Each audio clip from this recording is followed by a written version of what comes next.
Assalamualaikum warahmatullahi wabarakatuh.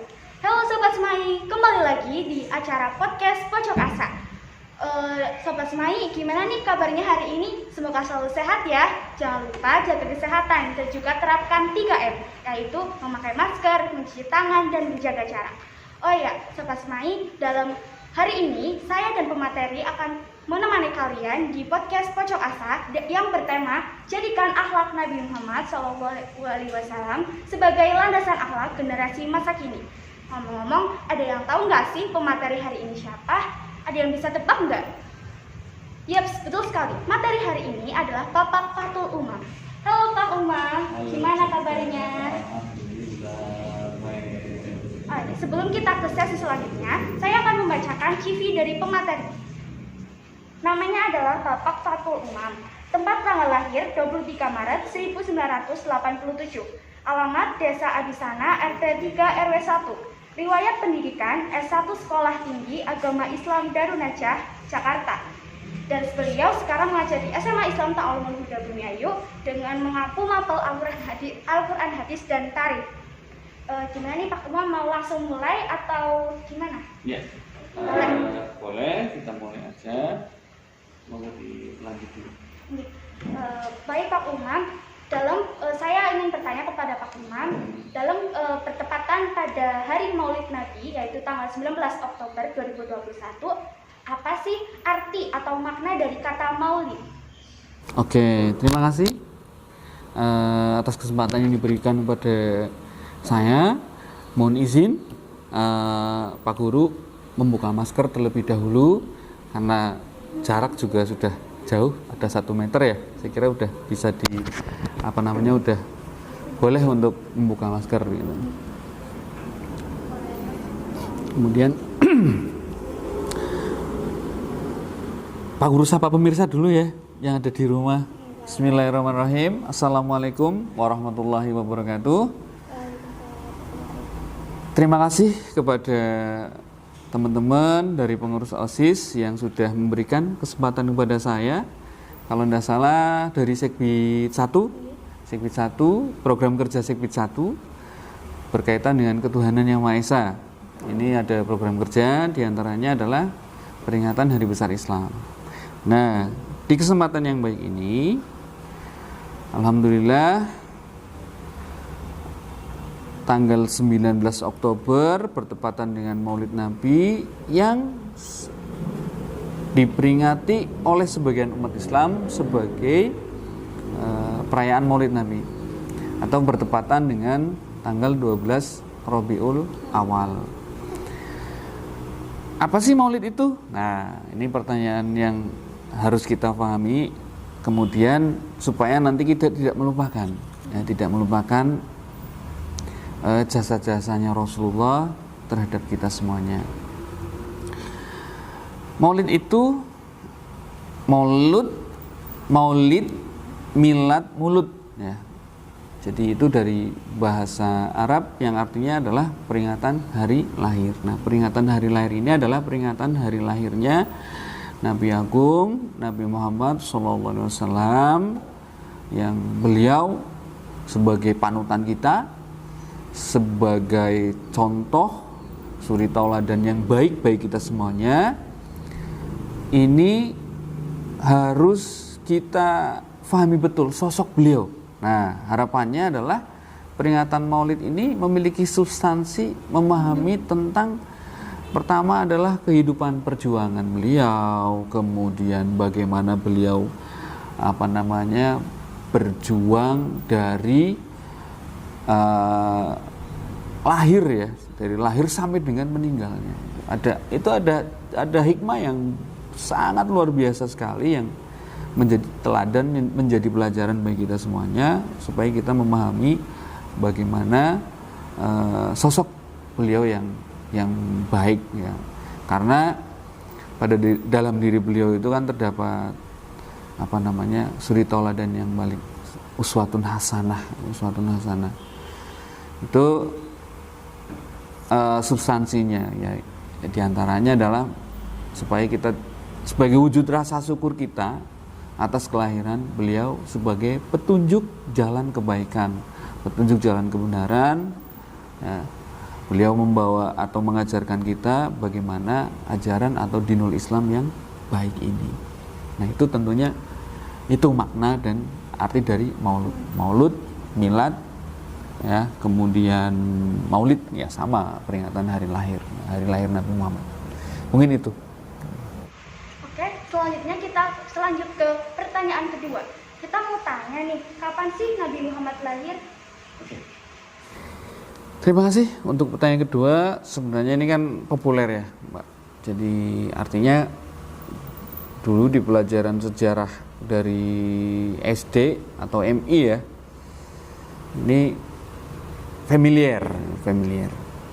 Tapi untuk pengingat kita semuanya bahwa makna kelahiran beliau di tanggal 12 Rabiul Awal dengan adanya penyerangan juga bertepatan dengan penyerangan pasukan gajah dari Raja Abroha, ya. Jadi itu sebagai pengenang lah, sebagai tanda pengenangnya untuk memudahkan kita dalam mengingat 12 Rabiul Awal tahun gajah.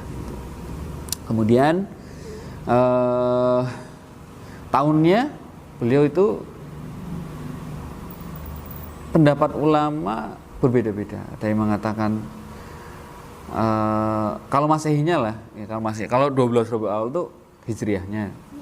Ya, kalau yang Masehinya para ulama memang berbeda pendapat mengenai kelahiran beliau. Ada yang berpendapat tanggal 20 April, ada yang berpendapat tanggal 22 April. Tahunnya 570, dan ada juga yang berpendapat 571. Terlepas dari itu semuanya, bahwa bagi kita umat Islam ya, kelahiran beliau itu adalah rahmat bagi seluruh alam. Karena ajaran-ajaran yang dibawa beliau itu merubah tatanan kehidupan umat manusia. Kita ingat bahwa peristiwa zaman jahiliyah atau zaman kebodohan, jahiliyah itu kan dari bahasa Arab ya, jahil atau bodoh.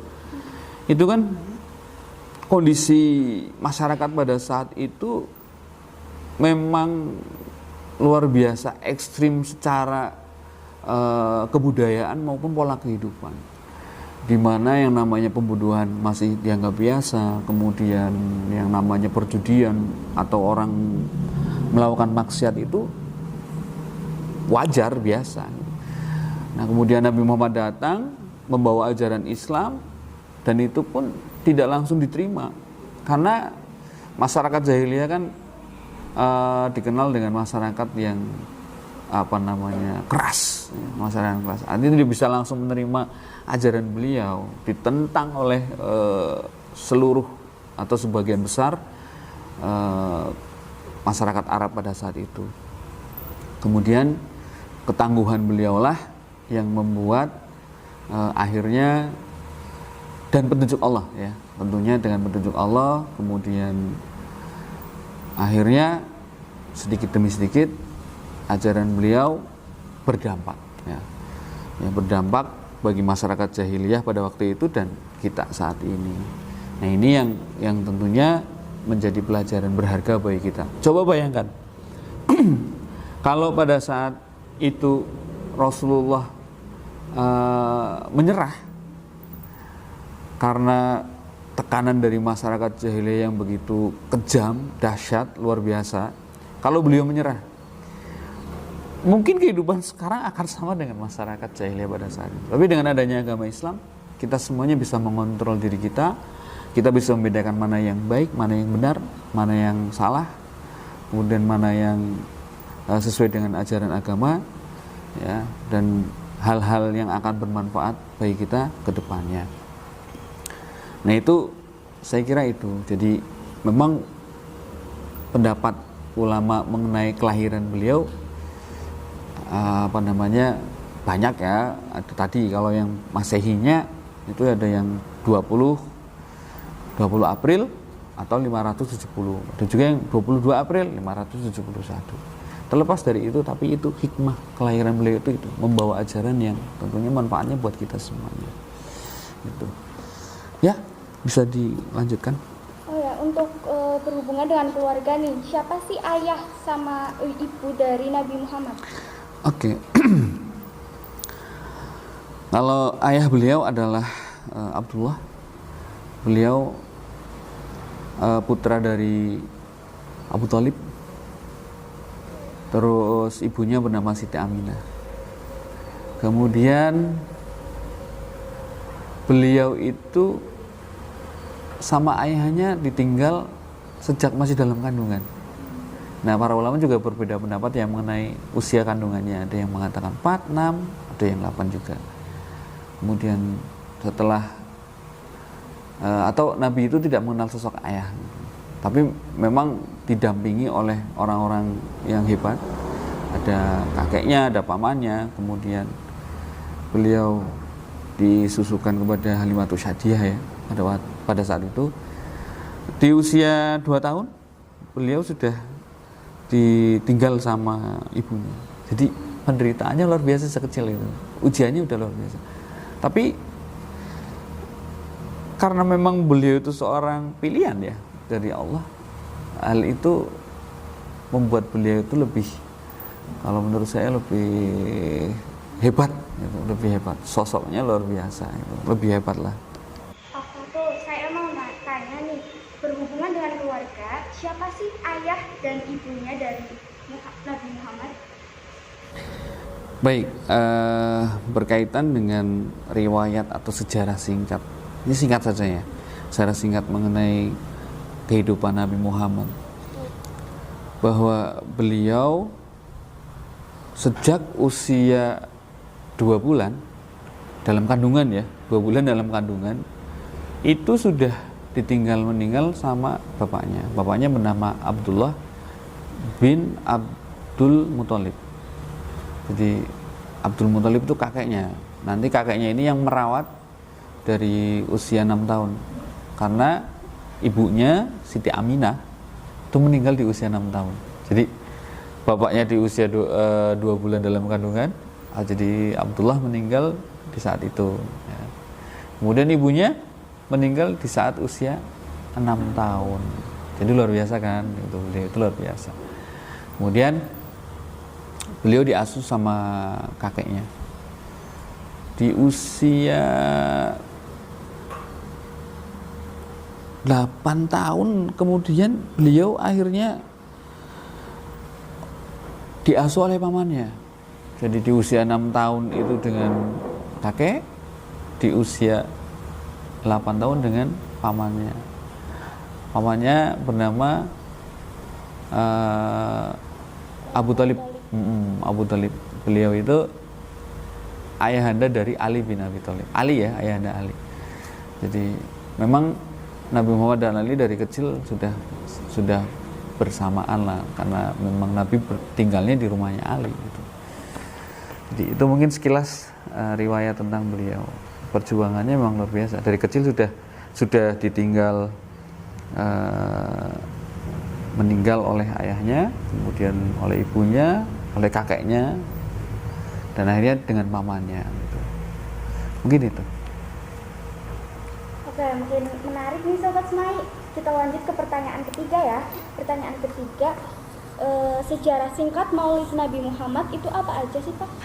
Sejarah singkat, ya ini berkenaan dengan sejarah itu memang sumbernya banyak. Artinya banyak para ahli yang menerangkan tentang Maulid ini. Awal mula diperingatinya dari berbagai sumber, tapi ada perbedaan. Saya kira tidak masalah, ini hanya untuk menambah khazanah wawasan kita saja. Sobat Semai, kita lanjut ke pertanyaan keempat. Pertanyaan keempat adalah, bagaimana sih cara menjadikan anak milenial cinta kepada Nabi serta ajarannya? Terima kasih. Ini anak milenial ya. Anak milenial itu kan generasi modern, ya, generasi modern. Jadi untuk meningkatkan wawasan kita mengenai atau supaya kita tidak melupakan bagaimana sosok beliau Nabi Muhammad, itu yang pertama adalah kita senantiasa mengamalkan ajaran beliau, ya, mengamalkan ajaran beliau dengan cara yang jelas senantiasa menjalankan segala perintah Allah dan menjauhi segala larangan-larangannya. Itu yang pertama. Jadi ibadahnya, sholatnya, apa yang dicontohkan beliau kan diantaranya itu. Yang wajib kan sholat. Itu jangan sampai kita melalaikan itu. Itu kan perintah Allah, ajaran Nabi Muhammad. Ajaran Allah yang perantaranya adalah Nabi Muhammad. Kemudian senantiasa bersolawat kepada Nabi. Itu juga bentuk pengingat kita. Dan yang ketiga tentunya adalah membaca sejarah singkat tentang Rasulullah dengan berbagai macam atau sumber ya, literatur tentang sejarah beliau, sirah nabawiyah. Itu kan banyak banget. Tentunya sangat menginspirasi itu. Sangat menginspirasi sekali bagaimana kehidupan beliau dari lahir sampai dengan meninggalnya. Bagaimana proses perjuangan dakwahnya. Kemudian bagaimana beliau dalam berinteraksi antar atau sesama manusia. Bagaimana beliau berinteraksi habluminallahnya. Itu semuanya adalah contoh-contoh yang harus dilaksanakan atau harus diikuti, harus diamalkan oleh kita. Dan yang keempat tentunya beliau itu menjaga sekali hubungan baik itu dengan keluarganya, dengan masyarakat di sekitarnya, kemudian dengan seluruhnya itu menjaga. Jadi mungkin itu yang harus kita lakukan sebagai masyarakat yang hidup di era milenial. Yang intinya tentunya dengan perayaan atau kegiatan semacam ini itu juga sebagai pengingat kita tentang sosok beliau. Itu. Untuk generasi milenial itu bisa mempelajari sirah nabawiyah, betul? Sangat bisa sekali. Apalagi sekarang ini akses informasi sudah sangat mudah. Jadi di berbagai macam media, baik itu media sosial, bisa lihat di YouTube, ya, kemudian sekarang kan buku-buku online, buku-buku apa namanya buku online ya, yang ada di itu sudah banyak. Gitu. Tapi yang jelas ketika membaca tentang sejarah itu juga harus dilihat juga literaturnya, artinya siapa penulisnya, siapa penerbitnya dari mana, itu juga harus dipahami juga. Barangkali ada terjadi penyelewengan sejarah, karena sekarang ini kan banyak penulis dengan motif dan tujuan masing-masing yang menyelewengkan sejarah. Jadi seperti itu. Mungkin Pak Fadlu bisa menjelaskan apa sih sirah nabawiyah? Sirah nabawiyah itu ya tadi apa namanya sejarah informasi yang berkaitan dengan sejarah Rasulullah. Jadi itu dari lahir sampai dengan meninggalnya. Ya. Oke, mungkin untuk kita lanjut aja ya ke pertanyaan kelima. Pertanyaan kelima yaitu bagaimana sih menerapkan sifat-sifat Nabi agar dapat menjadi uswatun hasanah? Ya. Jadi uswatun hasanah ini terdapat dalam Quran surat Al-Ahzab ayat 21. Bismillahirrahmanirrahim. Laqad kana lakum fi Rasulillahi uswatun hasanah. Itu Rasulullah menyampaikan Allah menyampaikan ini kepada atau melalui firman-Nya kepada kita semuanya bahwa terdapat teladan yang baik dari seorang Muhammad. Nah, untuk menjadi teladan yang baik, nah kita bisa melihat nih bagaimana perilaku atau pola yang dicontohkan oleh Rasulullah. Ya. Contohnya apa? Nah, contohnya beliau itu adalah orang yang komitmen, konsisten, ya, kemudian tanggung jawab, kemudian setia, ya, kemudian orang yang cerdas. Ya, dan karena beliau ini memang pilihan, ya, dan yang lebih utama adalah beliau mencontohkan teladan yang baik itu mencontohkan. Jadi sebelum berbicara atau menyuruh, beliau mencontohkan lebih dahulu. Jadi apa yang dilakukan oleh beliau itu ya bisa menjadi contoh lah bagi kita, karena tidak hanya sebatas ucapan saja, tapi juga perbuatannya. Jadi itulah teladan, jadilah contoh yang baik. Kemudian akhlakul karimahnya itu kan sebuah kemuliaan, sebuah kesempurnaan. Ya, tidak ada akhlakul karimah yang semulia beliau. Ya, orang dengan sabarnya, dengan taatnya, kemudian ya konsisten tadilah gitu.